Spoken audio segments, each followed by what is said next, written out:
Hello everyone, welcome back to my channel. As you all know, my name is Shagufta Hafizuddin Sheikh and welcome back to my channel.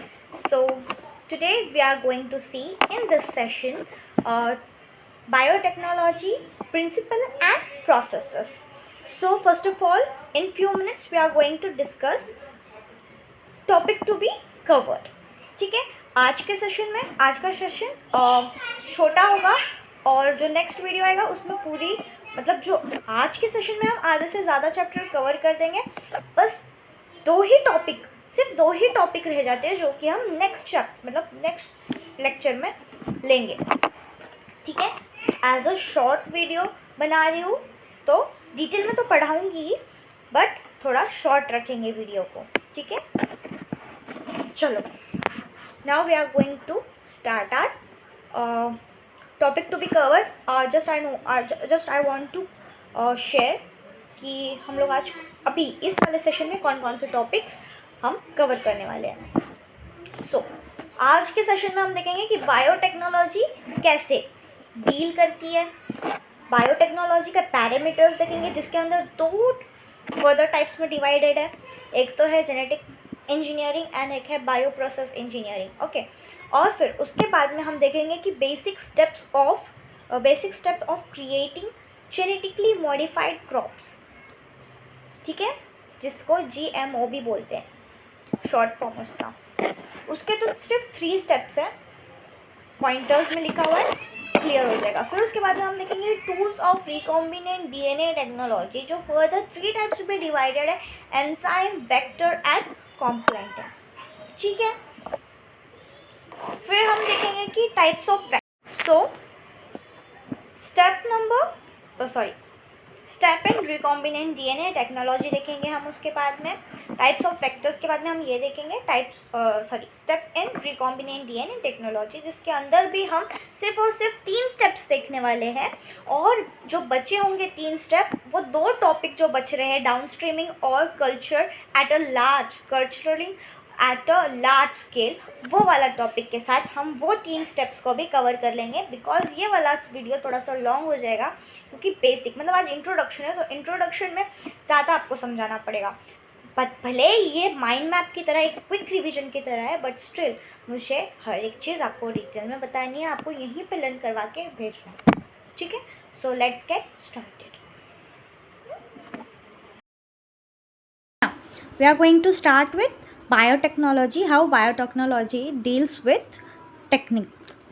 So biotechnology deals with techniques of using live organism or enzyme for organism to produce certain product useful for a humankind.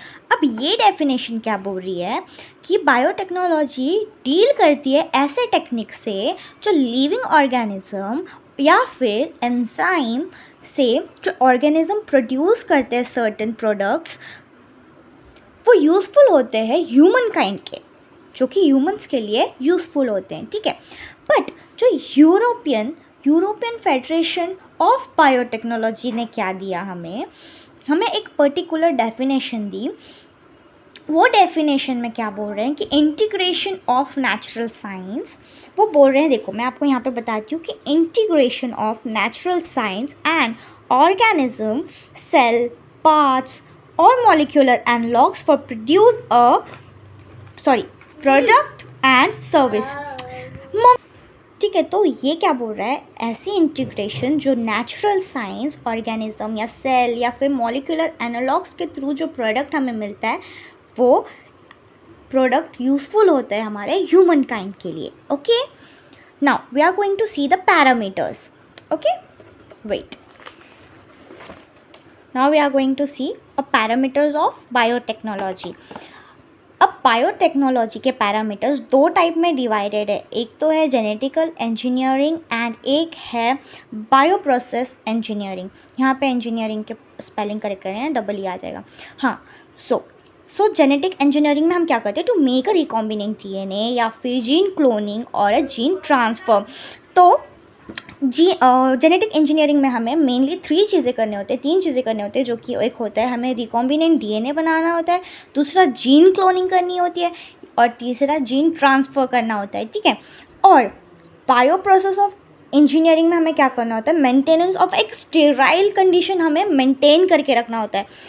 किस लिए करना होता है ma'am, ये इसलिए करना होता है क्योंकि हमें ग्रो करना है ना, ग्रो करना है हमें डिज़ायर माइक्रोब्स की जगह पे आप यूकैरियोट्स भी ले सकते हो, माइक्रोब्स और eukaryote cells and product like. अब उनका प्रोडक्ट लाइक हमें क्या मिलेगा प्रोडक्ट में, एंटीबॉडीज़ या फिर वैक्सीन, एंजाइम और एक्सेट्रा, ठीक है। अगर कुछ टॉपिक में, अगर किसी भी टॉपिक में डाउट होगा तो प्लीज़ मुझे कमेंट करके पूछ लेना इफ़ पॉसिबल। वैसे तो डाउट नहीं होगा क्योंकि आप लोगों ने पूरा पढ़ा है, तो आपको डाउट नहीं आना चाहिए। अभी हम देखेंगे कि basic steps of creating genetic modified organism, जिसका शॉर्ट फॉर्म होता है GMO। अभी ये फर्दर 3 पॉइंट्स में मैंने इनको डिवाइड कर रखा है, ठीक है। तो फर्स्ट पॉइंट बोलता है कि identification of DNA with desirable gene. अब यहाँ पे हमें आइडेंटिफाई करना होता है DNA का डिज़ायरेबल जीन, ठीक है। फिर उस डिज़ायरेबल जीन को हमें इंट्रोड्यूस करना होता है होस्ट बॉडी में। फिर जब हमने होस्ट बॉडी में उसे इंट्रोड्यूस करवाया तो हमें मेंटेन करना होता है जो इंट्रोड्यूस कराया DNA में होस्ट बॉडी के, क्या वो ट्रांसफ़र हो रहा है उसकी प्रोजेनी में, ठीक है। हमें ये चेक करना होता है। सो मैं आपको एक बार ये पॉइंट्स पढ़ के बताती हूँ। इंट्रोडक्शन, सेकेंड वाला पॉइंट पढ़ रही हूँ, introduction of the identified DNA into a host, then maintenance of a introduced DNA in the host and transfer of the DNA to its progeny. मैंने आपको यही बताया कि हमें देखना होता है कि वो ट्रांसफ़र हो रहा है उसकी प्रोजेनी में। सो अभी हम लोग देखेंगे टूल्स रिकॉम्बिनेट DNA टेक्नोलॉजी। तो मैंने आपको पहले ही बताया था कि मैंने इसे फर्दर 3 टाइप्स में डिवाइड किया, एक तो एंजाइम, एक है वेक्टर एंड एक कंपेटेंट, ठीक है। अभी हम लोग देखते हैं कि एंजाइम में, अभी जैसे ही आपको मैंने बोला कि सेल्यूलोज किस चीज़ को डाइजेस्ट करता है, ये तो आप 7th क्लास से पढ़ते आ रहे होगे, तो आप सीधे सीधे बोलोगे कि मैम ये तो प्लांट की सेल वॉल को डाइजेस्ट करता है। गुड। लाइजो एंजाइम क्या करता है, डाइजेस्ट करता है बैक्टीरियल सेल वॉल को। चाइटेज डाइजेस्ट करता है फंगल सेल वॉल को। फिर RNA को, प्रोटीएस प्रोटीन को, ठीक है, डन। ये बहुत इजी वाला पार्ट था। इसमें से MCQ बनता है कि कौन सा सेल वॉल किसको काटता है, तो आपको आना चाहिए कि कौन किसको डाइजेस्ट करता है, बहुत इजी, आपको आता भी होगा। अब वेक्टर्स देखेंगे। वेक्टर्स ऐसा व्हीकल है जो डिलीवरी करता है फॉरेन जीन को होस्ट बॉडी के अंदर, ठीक है। वेक्टर का काम ही होता है कि वो फॉरेन जीन को होस्ट तक लेके जाए, ठीक है। इसलिए हमने यहाँ पे इसे बोला है कि vehicle of delivering foreign gene into host, ठीक है। अब इसके फीचर क्या होते हैं, origin of replication, selectable marker and cloning restriction site, ठीक है। अब यहाँ पे आप देख सकते हो कि bacterial cell, retrovirus, plant cell, ये सब हमारे होस्ट ऑर्गेनिजम्स होते हैं, ठीक है। नाउ अब यहाँ पे हम लोग ना प्रैक्टिस करके ही जाएंगे, ठीक है, मतलब यहाँ पे लर्न करके जाएंगे ये वाले टर्म्स, ठीक है। यहाँ पे टाइप्स ऑफ वेक्टर बोला है। टाइप्स ऑफ वेक्टर क्या क्या होते हैं, plasmid, bacteriophage, cosmid and BAC। BAC का मतलब होता है बैक्टीरिया आर्टिफिशियल क्रोमोसोम, और YAC का मतलब होता है ईस्ट आर्टिफिशियल क्रोमोसोम, ठीक है। अब हम लोग, ये लर्निंग वाला पार्ट है, तो आप लोग इसको लर्न कर लेना। मैं इतनी गारंटी देती हूँ कि मैं आपको यहीं पे लर्न करा के भेजती हूँ, ठीक है। तो चलो सबसे पहले मेरे साथ रिपीट करना, ओके। मैंने आपको बोला था कि यहीं पे हम लोग लर्न करके जाएंगे। तो सबसे पहले हम लोग प्लाज्मिड क्या करता है, प्लाज्मिड कितने बेस पेयर कैरी करता है, प्लाज्मिड कैरीज अप टू 10 के base pair of DNA fragment carry करता है। कितने, 10 के बेस पेयर वो DNA के फ्रेगमेंट्स कैरी करता है, ठीक है, अप टू 10।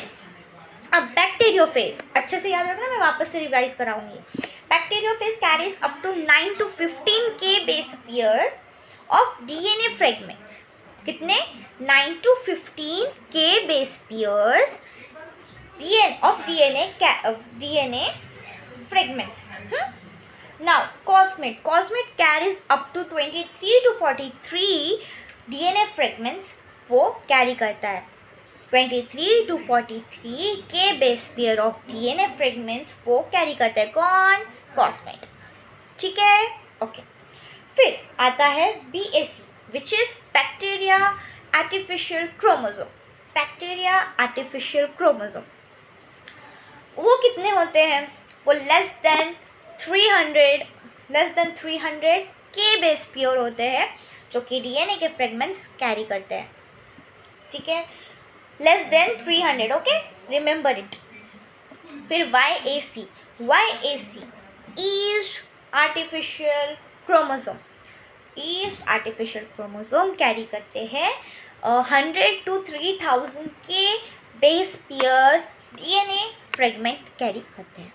ओके, फिर से ठीक है, फिर से प्लाज्मिड 10 के बेस पेयर डीएनए कैरी कर रहे थे। हमारा बैक्टीरिया फेज कितना कैरी कर रहा था? वो कैरी कर रहा था 9 to 15 kb base pair of DNA fragments. फिर उसके बाद में कॉस्मेट कितना कर रहा था? 23 to 43 base pair of DNA fragment. फिर उसके बाद में आता है BAC बैक्टीरिया आर्टिफिशियल क्रोमोसोम। वो कितना कर रहा था? लेस देन 300 के बेस पेयर, लेस देन 300 के base pair DNA fragments carry कर रहा था। फिर उसके बाद में आता है YAC ईस्ट आर्टिफिशियल क्रोमोसोम। उसमें क्या हो रहा था? 100 to 3000 के base pair of DNA fragments को कैरी कर रहा था। ठीक है, पक्का अभी रिवाइज हो गया होगा ना? मेरे साथ बोलना है अभी एक लास्ट टाइम बोलना है, फिर डन विथ, हम इसके साथ डन हो जाएंगे। ठीक है, ओके। प्लाज्मिड 10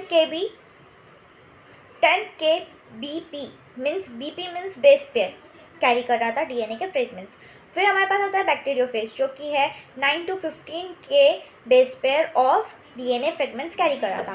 फिर हमारे पास आता है कॉस्मेट 23 to 43 के बेस पेयर डीएनए के कैरी कर रहा था। और हमारे पास आता है BAC जो कि होता है बैक्टीरियल आर्टिफिशियल क्रोमोसोम। वो क्या कितने कैरी कर रहा था? वो लेस देन 300 के बेस पेयर कैरी कर रहा था डीएनए के फ्रेगमेंट्स। फिर हमारे पास लास्ट बचता है YAC which is yeast artificial chromosome जो कि कैरी करता है 100 to 3000 के base pair of DNA fragments. Done. Now we are going to see step in recombinant DNA technology जिसके अंदर सिर्फ हम लोग 3 स्टेप देखने वाले हैं और बचे हुए 3 स्टेप हम नेक्स्ट लेक्चर में देखेंगे। Okay, we are going to see step in recombinant DNA technology. So step number 1 isolation of genetic material. अब जेनेटिक मटेरियल क्या होता है? डीएनए। अब डीएनए को आइसोलेट करना है तो सबसे पहले हमने एक टेस्ट ट्यूब लिया और जिसके अंदर हमने डाला बैक्टीरिया सेल। अब बैक्टीरिया सेल है, अब बैक्टीरिया सेल की सेल वॉल को तोड़ना है तो हम कौन सा एंजाइम यूज़ करेंगे? अभी जस्ट मैंने आपको पीछे पढ़ाया था, लाइसो एंजाइम हम यूज़ करने वाले हैं। एंड देन हम फर्दर उसको यहाँ से क्या हो जाएगा? सेल वॉल बैक्टीरिया की ब्रेक हो जाएगी, देन आई मीन टू से डाइजेस्ट हो जाएगी। फिर नेक्स्ट टेस्ट ट्यूब में आपको देखने को मिलेगा DNA, RNA, protein excuse me, sorry वो अचानक से ठसका लग गया था, so sorry guys, so sorry. फिर हम लोग क्या करेंगे? आरएनएस डाल के आरएनए को डाइजेस्ट कर लेंगे, प्रोटीन को डाइजेस्ट करने के लिए हम प्रोटीन्स डालेंगे। फिर यहाँ से सिर्फ बचता है डीएनए। डीएनए को हम निकालने के लिए क्या करते हैं? देखो, डीएनए को चाहिए होता है चिल्ड इथेनॉल, हम चिल्ड इथेनॉल डालेंगे एंड फिर उसके बाद में आपको वाइट थ्रेड लाइक स्ट्रक्चर आपको दिखेगा, उसको हम पुल आउट करेंगे and that was our DNA, वो हमारा डीएनए होगा। ठीक है, अब सेकंड स्टेप पे हम देखते हैं कि फर्स्ट स्टेप में तो हमने आइसोलेट कर लिया, अब सेकंड स्टेप में हम restriction on digestion to obtain a fragments of DNA. अब हम लोग काटम कुटी करने वाले हैं, cut cut cut cut cut. ठीक है, सो सबसे पहले मैं आपको ये बता देती हूँ कि फर्स्ट रिस्ट्रिक्टिव एंजाइम आइसोलेट किसने किया, मतलब कौन था वो, I mean first restrictive enzyme था क्या? फर्स्ट रिस्ट्रिक्टिव एंजाइम था HIND2 जिसको निकाला गया था फ्रॉम हेमोफिलियस इन्फ्लुएंजे से, जो कि इन लोगों ने निकाला था, एंड सिमित। ठीक है, ओके। सो सेकेंड स्टेप में मैंने आपको बताया है कि हिंटू ने, इन लोगों ने बताया था। एंड फिर हम लोग के पास देखो एक सिचुएशन है, ठीक है। यहाँ पे हमने बोला कि provide a natural mechanism in a bacterial cell, ठीक है। अब यहाँ पे रिस्पॉन्सिबल फॉर अ रिस्ट्रिक्टिंग, ठीक है, रिस्ट्रिक्ट करना है हमें किसको, वायरस को। बैक्टीरियोफेज ने क्या किया, यहाँ पे मैं एक बता रही हूँ कि बैक्टीरियोफेज ने इकोलाई को एक ऐसा वायरस दे दिया जो मतलब नहीं चाहिए था उसको, तो उसके अंदर उसको हटाने के लिए सेल्फ हटाने के लिए उसके अंदर हमने डाल दिया मिथाइल ग्रुप डाला, तो वो बैक्टीरियल डीएनए सेल्फ मॉडिफाई कर रहा है, मतलब वो खुद से ही कट कर रहा है और खुद से ही रिस्ट्रिक्ट हो रहा है, ठीक है। यहाँ पे वो केस है। ये एनसीईआरटी में आप देखोगे तो बहुत बड़ा पैराग्राफ दिया हुआ है, तो आप वहाँ से एक बार ऊपर से देख लेना, ठीक है। अब देखना यहाँ पे restriction endonuclease cut sugar phosphate at a specific recognized site. अब यहाँ पे देखो रिस्ट्रिक्शन एंडोन्यूक्लियर, अब हमारे पास जो रिस्ट्रिक्शन एंडोन्यूक्लियर है, हम वो कट करता है शुगर और फॉस्फेट के बॉन्ड को, कट करता है कहाँ पे, जहाँ पे हमने स्पेसिफिक रिकॉग्नाइज साइट उसको बताई होगी, ठीक है। अब हम देखेंगे कि नॉमेनक्लेचर, देखो जैसे हम लोगों ने लिविंग वर्ल्ड में किया था, genus, species, la bla bla, not living world, जो कि 11th का, हाँ लिविंग वर्ल्ड ही 11th का फर्स्ट चैप्टर है एग्जैक्टली, लिविंग वर्ल्ड। तो जो भी हमने उसमें ब्ला ब्ला पढ़ा था नॉमेनक्लेचर, जैसे कि जीनस, स्पीसीज, ह्यूमन का क्या होता है, होम्योसेपियन वगैरह वगैरह जो भी हमने पढ़ा था। अभी हम थोड़ा सा नॉमेनक्लेचर इसका भी कर लेते हैं, इकोलाई का, ठीक है। असर्शिया, मतलब यहाँ पे हमने लिया है एग्जाम्पल ECOR1, ठीक है। तो E है हमारा जीनस जिसका नाम है असर्शिया, CO है हमारा स्पीसीज जिसका नाम है कोलाई, और R हमारे स्ट्रेन्स होते हैं, एंड 1 हमारा ऑर्डर ऑफ आइडेंटिफिकेशन होता है, ठीक है। अब देखना रिस्ट्रिक्शन एंजाइम, मतलब RE का मतलब देख लो, यहाँ पे RE का मतलब होता है रिस्ट्रिक्शन एंजाइम, ठीक है। रिकॉग्नाइज पैलेंट्रोमिक जीन, मतलब यहाँ पे है ना पैलेंट्रोमिक जीन, मतलब ये जो एंडोन्यूक्लियस है ना, रिस्ट्रिक्शन एंडोन्यूक्लियस, वो एक पैलेंट्रोमिक सीक्वेंस पे कट करता है, ठीक है। पैलेंट्रोमिक सीक्वेंस मतलब जो आगे से भी सेम हो और पीछे से भी सेम हो, जैसे कि मॉम, आगे से भी पढ़ो तो मॉम ही होता है और पीछे से भी पढ़ो तो मॉम ही होता है। और एक एग्जाम्पल ले लो मलयालम, आगे से भी पढ़ोगे तो मलयालम ही होगा, पीछे से भी पढ़ोगे तो मलयालम ही होगा, ठीक है। तो हम असर्शिया इकोलाई का पैलेंटोमिक सीक्वेंस देखते हैं, मतलब उसका सीक्वेंस देखते हैं, ठीक है। उसका सीक्वेंस होता है GAATTC, और नीचे वाले स्टैंड पे भी पीछे से देखोगे तो GAATTC, समझ गए आप। अगर आप G और A के बीच से काट रहे हो तो नीचे भी आपको G और A के बीच से ही काटना पड़ेगा, ठीक है। एरो है ना, थोड़ा सा इधर बन गया है, वो गलत है, ठीक है। फिर हम लोग देखेंगे फर्दर 2 टाइप्स के होते हैं हमारे रेस्ट्रिक्शन एंजाइम, जो कि होता है एक्सोन्यूक्लियर, एक होता है न्यूक्लियस, ठीक है, न्यूक्लियस नॉट न्यूक्लियर, ओके। अब एक्सो क्या करता है, एकदम इनिशियल पोजीशंस पे काट देता है, मतलब एकदम सामने यहाँ से भी सामने से और यहाँ से भी सामने से। बट जो एंडो होता है वो मिडल से काटता है, मतलब जो उसे सीक्वेंस बताई है उस सीक्वेंस पे। और इसके टाइप्स होते हैं टाइप 1, टाइप 2, टाइप 3। हम ज़्यादा से ज़्यादा प्रेफर करते हैं टाइप 2, जिसके अंदर ATP भी खर्च नहीं होती है, एज वेल एज उसके अंदर मैग्नीशियम प्लस आयन को फैक्टर की तरह काम करता है। यहाँ पे देखो को फैक्टर की तरह काम करता है, और इसमें ATP की ज़रूरत नहीं होती। ये काम का नहीं है, तो जो हमारा काम का है वो पढ़ेंगे हम। तो फिर हम पॉइंट 3 देखेंगे, isolation and separation of the, ये हमारा लास्ट टॉपिक है इस सेशन का, ठीक है। Isolation and separation of desired DNA fragment. यहाँ पे जेल इलेक्ट्रोफोरेसिस कर रहे हैं हम। मैंने जैसे कि बताया था, यहाँ पे हमने कैथोड लिया, यहाँ पे एनोड, ये हमारी एक शीट है जिसके ऊपर हम लोग हमारे DNA रखे हुए हैं, DNA number 1 which is A, B and C। यहाँ पे हमने डाल दिया इसके ऊपर एगारोस जेल, ठीक है। फिर इसके ऊपर हमने ब्रोमोफिनॉल ब्लू कलर का ट्रैकिंग डाई डाला है, जिसकी वजह से हम ट्रैक कर सकते हैं, वो जल्दी से हमें दिख जाएगा। और इथेरियम ब्रोमाइड हम इसलिए डालते हैं क्योंकि वो हमें विजिबल हो जाए, और उसके साथ साथ हम लोग यूवी रेज भी पास करते हैं ताकि वो हमें विजिबल हो। ठीक है, उसका कलर होता है ऑरेंज, और मैं आपको ये शॉर्ट में समझा देती हूँ। ठीक है, जो देखो जो लार्जेस्ट डीएनए फ्रेगमेंट होगा ना, यहाँ पे आर भूल गई मैं, लार्जेस्ट डीएनए फ्रेगमेंट होगा ना वो पीछे ही रह जाएगा उसकी हैवी डेंसिटी की वजह से, और जो छोटा डीएनए होगा, जो छोटा पीस होगा जिसकी लो डेंसिटी होगी, वो सबसे आगे रहेगा, सबसे आगे रहेगा। ठीक है, सो आप लोग ये टेक्स्ट बुक से पढ़ लेना, बहुत इजी चैप्टर है यार ये। ठीक है, और ये बहुत इजी टॉपिक है। चलो मिलते हैं नेक्स्ट। सो गाइस, आज के सेशन का जो हमारा टारगेट था वो हमारा टारगेट कंप्लीट हो चुका है, and I am very happy कि अगर आप लोग एंड तक देखे हो तो I am so happy, I am so glad you stay in this lecture.